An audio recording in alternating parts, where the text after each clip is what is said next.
আজি আমি কেন্দ্ৰীয় কমিটি ইউপিপিএল দলৰ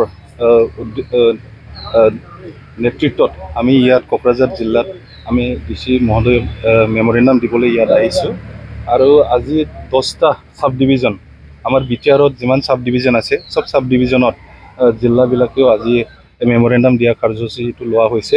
এই মেমোৰেণ্ডাম দিয়াৰ মেইন উদ্দেশ্যটো হ'ল মেইন কাৰণটো হ'ল যে আজিৰ দিনত সবে জানে যে ইলিগেল গেম্বলিং চলি আছে, জুৱাৰ নামত মানে ইলিগেল মানে জুৱা চলি আছে। এইটো অতি সোনকালে বন্ধ কৰিব লাগে প্ৰশাসন ফালৰ পৰা। এইটো উদ্দেশ্য লৈ আমি ইয়াত মেমোৰেণ্ডাম দিবলৈ আহিছোঁ।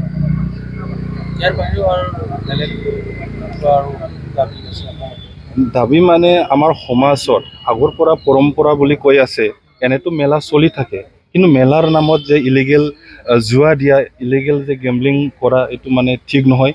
এইটো আমাৰ সমাজটো বেয়া পদত লৈ যোৱা। এইটো স্কুলৰ যে ল'ৰা ছোৱালী আছে, এই ল'ৰা ছোৱালীও ইয়াত জড়িত হৈ থকাটো আমি দেখিবলৈ পাইছোঁ আৰু সৰু সৰু ছোৱালী, এই ছোৱালীবোৰো ইয়াত জড়িত হৈ থকাটো আমি দেখিবলৈ পাইছোঁ। সেইকাৰণে আমি আমাৰ ডিসি মহোদয়ক মেমোৰেণ্ডামৰ যোগেদি যাতে আমাৰ অঞ্চলত বিটিআৰ অঞ্চলত এইটো চিৰদিনৰ কাৰণে বন্ধ হয়। কাৰণ 5টা বছৰত যেতিয়া ইউপিপিএল চৰকাৰ চলিছে, এই 5টা বছৰত কোনো জুৱা কালচাৰটো আমি দেখিব পোৱা নাছিলে।